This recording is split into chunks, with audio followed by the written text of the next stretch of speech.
Bien, je suis content de saluer ceux à qui j'ai pas eu encore l'occasion de dire bonjour. Et je vous invite ce matin à ouvrir vos Bibles et nous allons continuer sur le thème du péché, mais le péché subtil. Donc, premier péché subtil que nous avons vu, l'impiété. Le second, la semaine dernière, c'est encore tout frais dans votre esprit, j'en suis sûr. Ça touche, comme le premier péché, ça touche tout le monde. J'aimerais bien un peu plus. Le mécontentement. Ok? Le murmure, le mécontentement. Et c'est le murmure qui nous amène jusqu'au mécontentement. Ce matin, nous allons relever un nouveau péché subtil qui se cache bien souvent en nous et que très probablement on considère encore moins qu'un péché, comme un péché, que les deux autres péchés subtils que nous avons déjà vus. Ce péché en question, vous allez voir pourquoi on peut le considérer non pas comme un péché, mais plutôt comme un résultat. Ce péché, c'est l'inquiétude. Alors, a priori, on se dirait, mais pourquoi est-ce que c'est un péché? L'inquiétude. C'est tout à fait normal, c'est tout à fait humain de s'inquiéter. C'est vrai. Et c'est là que justement la subtilité du péché va être révélée ce matin. Donc, nous avons déjà dit que l'impiété, vouloir faire des choses sans Dieu ou lui demander seulement après que nous avons entamé nos projets de les bénir, ça c'est l'impiété. C'est donc le contraire de la piété. Seigneur, voilà ce que j'aimerais faire plus tard, voilà quelle décision j'aimerais prendre. Dis-moi si c'est ta volonté ou pas. Ça, c'est la piété. La semaine dernière, nous avons parlé également du mécontentement, qui est le contraire du contentement.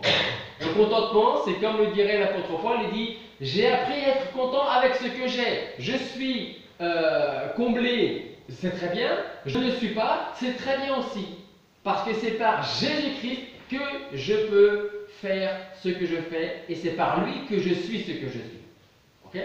Donc le mécontentement, on possède déjà des choses, entre autres, mais c'est ou pas suffisant ou on aimerait les avoir d'une autre manière. Okay? Donc le mécontentement est le contraire du contentement et l'inquiétude est le contraire de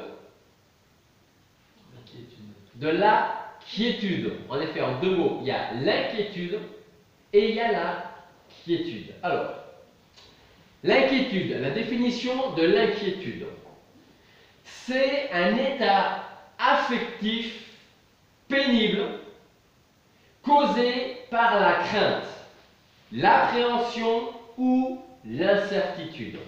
Donc ça, c'est l'inquiétude. On s'inquiète. Et quand on s'inquiète, eh bien, ça touche notre affectif, causé par la crainte, l'appréhension ou l'incertitude. Au contraire, la quiétude, la définition, c'est une douce tranquillité d'esprit, c'est être serein.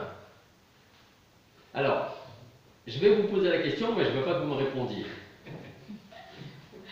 Qui se considère plutôt comme quelqu'un d'inquiet et qui se considère plutôt comme quelqu'un de non inquiet? Alors, vous allez me dire, oui, mais ta question, elle est un petit peu difficile parce que je peux m'inquiéter et là, je me mets dans la peau des mamans parce qu'il paraît que les mamans sont toujours plus inquiètes que les papas pour leurs enfants. Même quand les enfants sont grands, mariés et qu'eux-mêmes ont des enfants, on s'inquiète. Il paraît que les mamans s'inquiètent plus pour leur progéniture que leur papa. Okay? Donc, vous allez me dire, donc ta question est difficile parce que, effectivement, je m'inquiète, mais j'ai, et ça c'est la subtilité du péché, j'ai des raisons de m'inquiéter. Ok? Donc peut-être que, je ressens que je commence à avoir chaud, ça c'est pas l'inquiétude, c'est le bien-être ça. Je disais quoi? Que On avait merci. C'est là la subtilité du péché. Si vous rencontrez quelqu'un qui s'inquiète pour une raison ou pour une autre, on va lui dire, t'inquiète pas. Cette même personne risque de vous dire, oui mais j'ai quand même des raisons de m'inquiéter. Raison valable ou pas d'ailleurs. Ça c'est ce qu'on va voir à travers la prédication de ce matin. Donc j'espère que vous allez comprendre la subtilité de l'inquiétude et pourquoi l'inquiétude est un péché, alors qu'on pourrait se dire, oui, c'est tout à fait normal que je m'inquiète pour mes enfants parce qu'ils vont passer le permis, ils vont passer le bac, et ils font des formations pour leur avenir. Je m'inquiète pour savoir si ma fille sera bien traitée par par mon gendre. Voilà, il y a toujours des raisons. Alors je voulais juste faire une petite parenthèse. J'ai dit à mon gendre actuel, avant qu'il soit mon gendre, je dis tu te maries avec ma fille, mais n'oublie pas que je suis méditerranéen. Hein. Voilà, et je continue à le rappeler, bien que j'aime beaucoup Lionel. Donc, c'est aussi une raison de s'inquiéter. Ok. Pour l'instant, je ne m'inquiète pas pour ma fille. Donc, en règle générale, l'inquiétude est liée aux difficultés de la vie. On ne va pas s'inquiéter pour quelque chose qu'on ne connaît pas, pour une personne qu'on ne connaît pas. Donc on va s'inquiéter, c'est lié aux difficultés de la vie qu'elles concernent notre famille, notre conjoint, nos enfants, notre travail, notre santé ou l'avenir qu'on ne connaît pas. C'est donc à cause de ces difficultés-là de la vie que nous allons réagir plus ou moins bien par rapport à l'inquiétude. Car soit nous aurons tendance donc à nous inquiéter, ou alors nous aurons une totale confiance en Dieu qui nous connaît parfaitement. Alors on va aller dans notre texte pour ce matin. Je vous invite à prendre l'évangile de Matthieu au chapitre 6.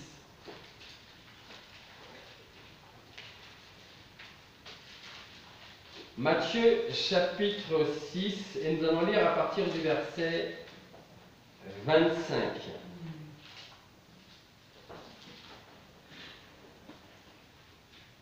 Jusqu'à la fin du chapitre, le verset 34.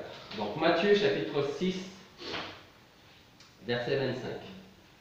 Et c'est le Seigneur qui parle là, et il dit, c'est pourquoi je vous dis, ne soyez pas en souci pour votre vie, de ce que vous mangerez, de ce que vous boirez, ni pour votre corps, de quoi vous serez vêtus. La vie n'est-elle pas plus que la nourriture, et le corps plus que le vêtement? Regardez les oiseaux de l'air, car ils ne sèment ni ne moissonnent, ils n'amassent pas dans des greniers, et votre Père Céleste les nourrit. N'êtes-vous pas beaucoup plus qu'eux? Et qui est-ce d'entre vous qui, par un souci, puisse ajouter une coudée à sa taille? Et pour ce qui est du vêtement, pourquoi en êtes-vous en souci?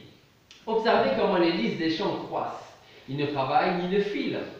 Cependant, je vous dis que Salomon, même dans toute sa gloire, n'a point été vêtu comme l'un d'eux. Si donc Dieu revêt ainsi l'herbe des champs qui est là aujourd'hui et qui demain sera rajoutée dans le four, ne vous revêtira-t-il point beaucoup plutôt aux gens de petite foi? Ne soyez donc pas en souci en disant qu'allons-nous manger, qu'allons-nous boire, comment serons-nous vêtus? Car ce sont les païens qui recherchent toutes ces choses, et votre Père Céleste sait que vous avez besoin de toutes ces choses-là. Mais cherchez premièrement le royaume de Dieu et sa justice, et toutes ces choses vous seront données par-dessus. Ne soyez donc point en souci pour le lendemain, car le lendemain aura souci de ce qui le regarde. À chaque jour suffit sa peine. Alors à travers ces versets, nous comprenons que l'inquiétude fait malheureusement partie de notre nature, de notre vie. Mais que nous dit le Seigneur lui-même face à l'inquiétude? Il dit, ne soyez pas en souci pour votre vie, en ce qui concerne la nourriture, la boisson, le vêtement. Il dit, ne soyez donc pas en souci disant, que mangerons-nous, que boirons-nous, de quoi serons-nous vêtus? Parce que votre Père Céleste sait que vous avez besoin de ces choses pour lesquelles vous vous inquiétez. Alors cherchez d'abord, premièrement, le royaume de Dieu, sa justice et toutes ces autres choses pour lesquelles vous vous inquiétez. Dieu va s'en occuper et Dieu va vous les donner. Ne soyez donc pas en souci pour quand il dit là? Pour demain. Vivez votre vie aujourd'hui en faisant confiance au Seigneur aujourd'hui et ne vous inquiétez pas pour demain, car le lendemain aura souci de ce qui le regarde. À chaque jour suffit sa peine. Et je pense que si on mettait déjà, ne serait-ce que ce passage, ces deux dernières lignes en pratique dans notre vie, je pense qu'on s'inquiéterait déjà beaucoup moins. Alors, on peut se poser deux questions par rapport au texte qu'on vient de lire. Deux questions simples et compliquées en même temps. La première est celle-ci. Pourquoi pensez-vous que Jésus-Christ nous demande de ne pas nous inquiéter? Ça, c'est la première question. Pourquoi pensez-vous que le Seigneur nous dit ne vous inquiétez pas? Alors, cette question peut en découler une autre. Est-ce que vous pensez que le Seigneur nous demande de vivre dans l'insouciance? Parce que peut-être que quelque part, ne pas s'inquiéter du lendemain ou s'inquiéter tout court, ça peut, dans l'esprit de certaines personnes, être pris comme vivre dans l'insouciance. On ne s'en fait pas pour le lendemain, à chaque jour suffit sa peine, et puis on verra bien. Vous voyez, c'est limite de l'insouciance. En Matthieu chapitre 10, dans les versets 30 et 31, c'est juste à côté, donc vous pouvez chercher, Matthieu chapitre 10, versets 30 et 31. Je pense que vous connaissez ce verset. Si vous ne le connaissez pas, apprenez-le presque par cœur. Parce que le Seigneur là dit encore une chose. Il dit, vous vous inquiétez de tout. Ou vous vous inquiétez pour des choses dont le Père Céleste s'occupe lui-même. Et là, dans ce passage, il nous dit, voyez ou réalisez combien Dieu vous connaît. Il dit, les cheveux de votre tête sont tous comptés. Si Dieu connaît le nombre exact de cheveux que nous avons sur la tête, ça veut dire qu'il connaît exactement tout ce qui concerne notre vie. Et il continue en disant, ne craignez donc rien. Vous valez beaucoup mieux que beaucoup de passereaux. Ce sont des oiseaux, des moineaux. Quand nous croisons la route, comme je le disais précédemment, d'une personne que nous connaissons, que nous avons à cœur, et que cette dernière est accablée par les épreuves, il n'est pas rare, si nous aimons cette personne, de lui dire « Ne t'inquiète pas, ça va s'arranger ». Vous l'avez déjà dit ou pas? Ou on vous l'a peut-être déjà dit. « T'inquiète pas, ça va s'arranger ». Mais quand on dit à cette personne, ou quand on nous dit « Ne t'inquiète pas, ça va s'arranger », nous, on cherche, ou la personne cherche à nous encourager. Parce que parfois, il peut être difficile d'en faire plus. Donc, on essaie de faire reprendre confiance à la personne et dire « T'inquiète pas, c'est un moment difficile à passer, mais ça va s'arranger. » Parce que bien souvent, on ne peut pas en faire plus.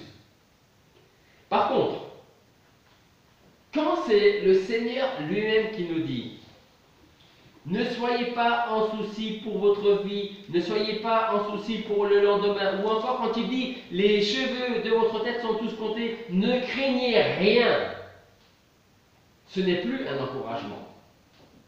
Vous savez ce que ça devient? Un commandement. Et ça fait toute la différence avec nous quand nous pouvons dire à quelqu'un « Ne t'inquiète pas, ça va s'arranger. » Là, le Seigneur ne dit pas « Ne t'inquiète pas, ça va s'arranger ». Il dit « Ne vous inquiétez pas, votre Père Céleste sait ce dont vous avez besoin et c'est lui qui vous le donnera. » Ça devient non pas un encouragement, mais ce n'est pas un encouragement, mais ça devient un commandement. Et c'est ce même commandement qui nous ouvre les yeux sur la subtilité du péché de l'inquiétude. Pourquoi subtil?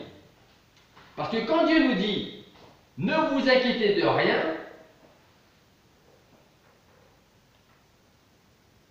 nous péchons lorsque nous nous inquiétons. Tout simplement parce que nous n'obéissons pas à ce commandement de Dieu qui dit « ne vous inquiétez pas, Dieu s'en occupe. Mais parfois dans notre nature, dans notre nature humaine, à cause de l'inquiétude, on va continuer même inconsciemment à dire, d'accord, Dieu nous dit, ne t'inquiète pas. Mais c'est quand même difficile. Parce que est-ce que Dieu sait vraiment ce dont j'ai besoin? Est-ce que Dieu sait vraiment par les chemins que je prends en ce moment?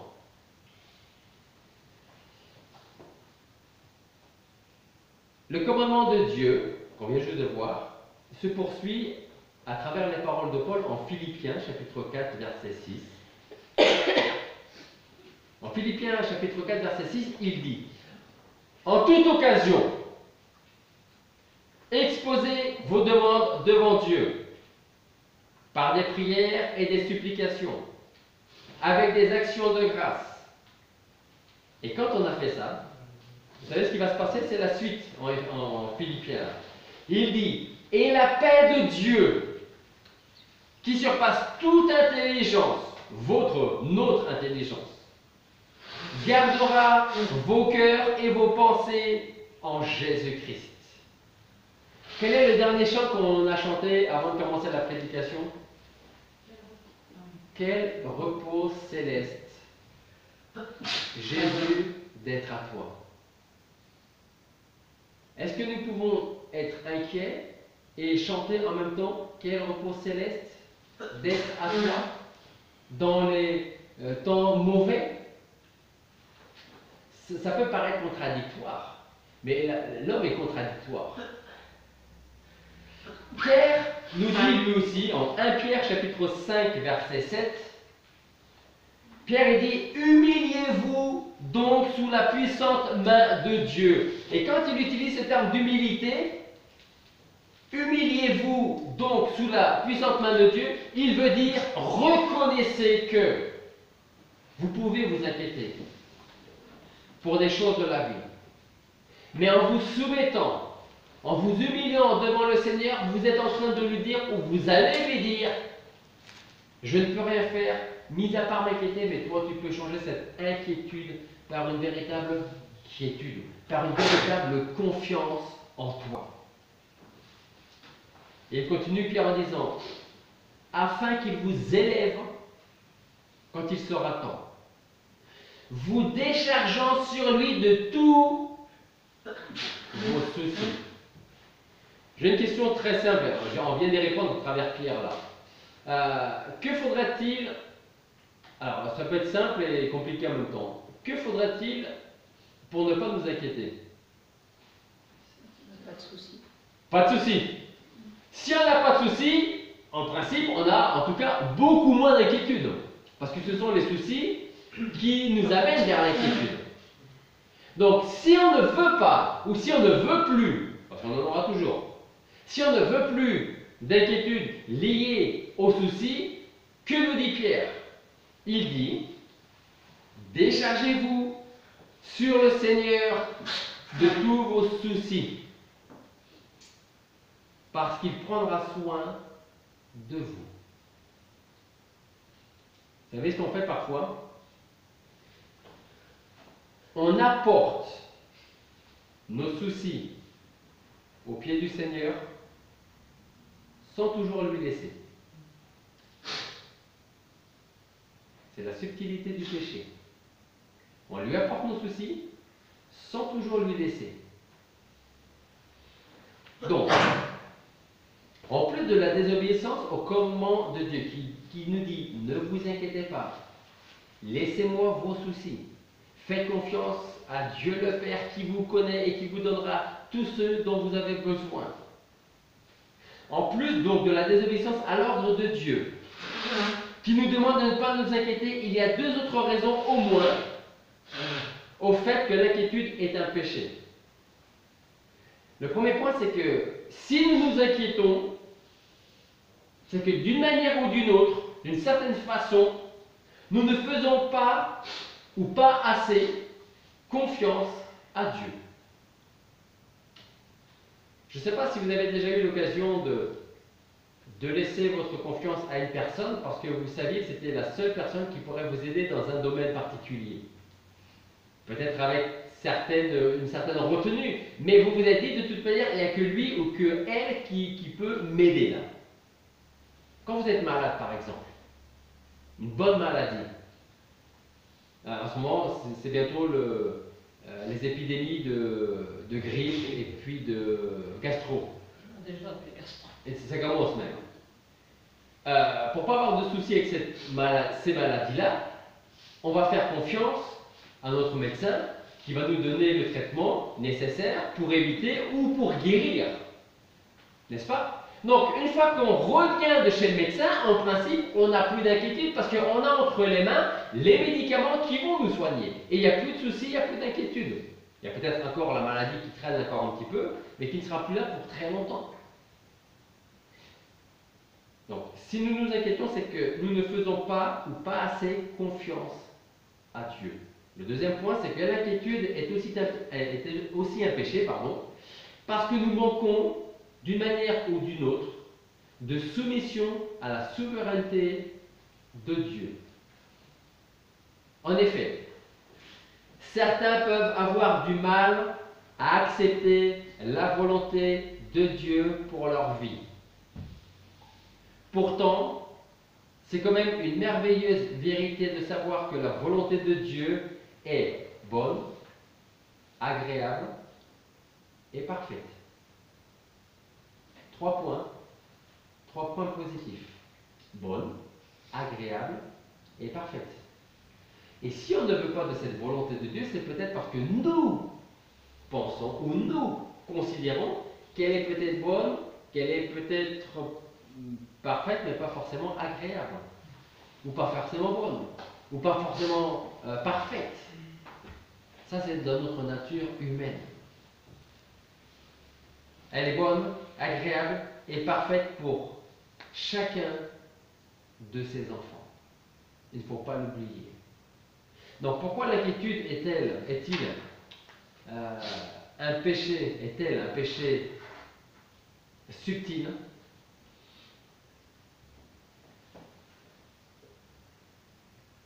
Parce que le Seigneur nous dit, pourquoi continuez-vous à vous inquiéter? Qu'est-ce qu'on lui répond dans ces cas-là? Qu'est-ce qu'on aimerait lui répondre dans ces cas-là? Peut-être lui dire, aide-moi à te faire un peu plus confiance. Rappelez-vous, parce que là, le plus jeune, je pense ici que c'est Samuel. Donc, rappelez-vous, depuis jusqu'où votre mémoire peut vous amener, jusqu'à aujourd'hui. De quoi vraiment, avez-vous manqué? Ou de quoi avez-vous cru manquer à un moment donné? Et qu'aujourd'hui que vous avez pris un peu plus d'âge, vous vous dites, mais en fait, c'était pas aussi mal que ça, que je ne possède pas, que je ne détienne pas telle ou telle chose. C'est bien, je réalise aujourd'hui que c'est bien que je sois passé à un moment donné de ma vie par telle ou telle circonstance qui, malheureusement, j'étais dans l'inquiétude à cause de cela. Mais aujourd'hui, je vois la volonté de Dieu. David disait, dans un psaume, il disait, je suis né, j'étais jeune, j'étais un homme, je suis devenu vieux. Mais à aucun moment, je n'ai vu un enfant de Dieu mendier son pain à Dieu. Pourquoi? Tout simplement parce que Dieu nous dit, ne vous inquiétez pas pour ce que vous allez manger ou boire, ou le vêtement. Alors vous allez me dire, mais quel est le rapport entre la nourriture, la boisson et le vêtement? Ça n'a rien à voir avec l'inquiétude que je peux avoir pour mes enfants, pour mes parents, pour telle ou telle chose. En fait, c'est simplement parce que le manger, le boire et le vêtement, c'est une image qui constitue tout l'être humain.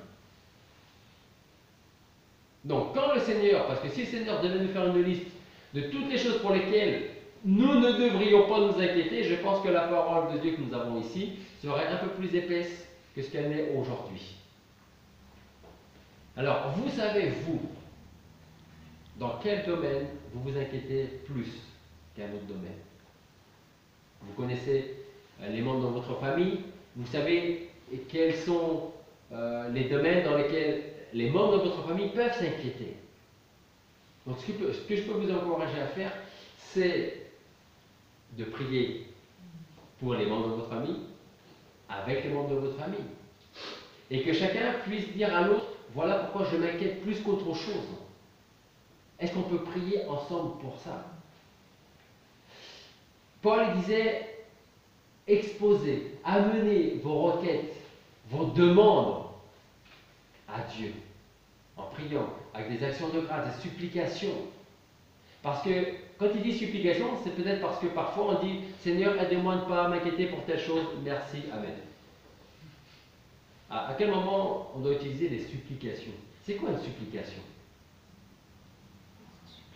C'est supplier, c'est dire à quelqu'un une première fois quelque chose, demander une première fois quelque chose, puis une deuxième, puis une troisième. Ça ne vous fait pas penser à quelqu'un dans la parole de Dieu qui revient voir tout le temps quelqu'un?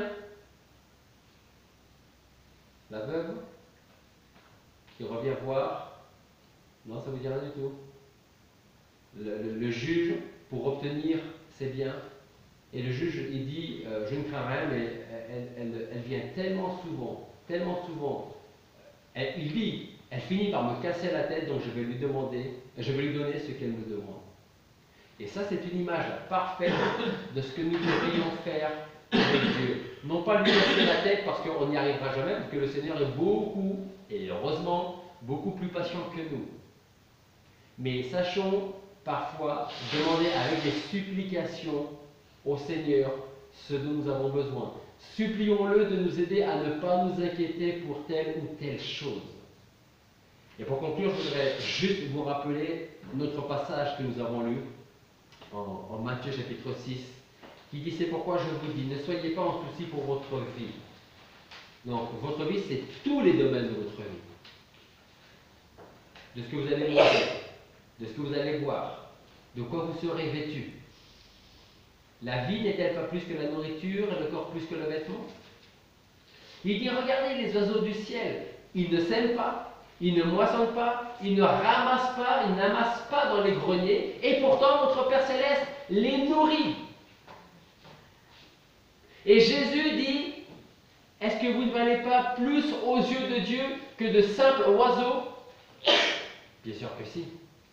Et c'est pourquoi? Parce que nous sommes la prunelle des yeux de Dieu. Donc si Dieu nourrit les oiseaux, combien plus forte raison va-t-il s'occuper de nous?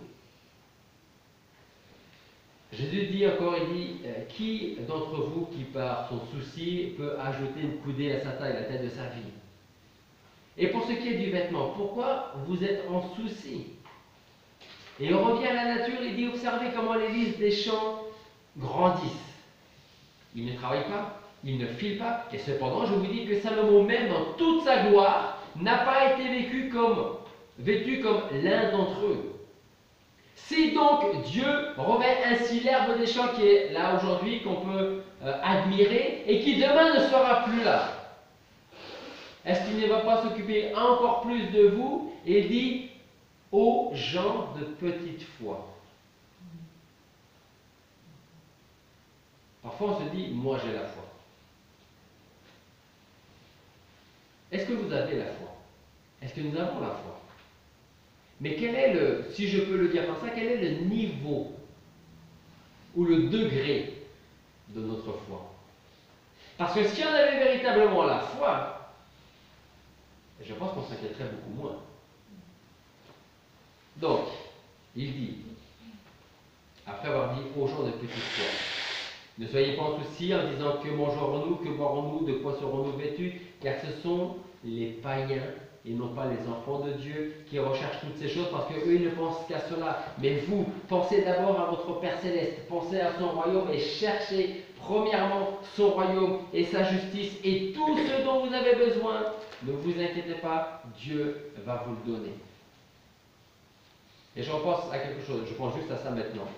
Ce n'était pas dans mon message, mais c'est un autre exemple. Est-ce que je donne ma dîme ou est-ce que je ne la donne pas? Parce que si je la donne, je voudrais la donner, mais comment je vais finir le mois? Ça va être difficile. Mais Dieu l'a dit encore. Cherchez, premièrement, le royaume de Dieu et sa justice. Et les dîmes et les offrandes font partie du royaume de Dieu. Et ne vous inquiétez pas pour le lendemain, c'est la suite du passage, car le lendemain aura souci de ce qui le regarde, à chaque jour suffit sa peine. Et moi, je peux dire, ou par expérience personnelle, ou par d'autres expériences que j'ai entendues déjà, c'est que par la foi, je reviens sur ce sujet, de donner sa dîme, vous ne manquerez jamais de rien, croyez-moi. Par expérience, je peux vous le dire. Vous ne manquerez jamais de rien. Prions.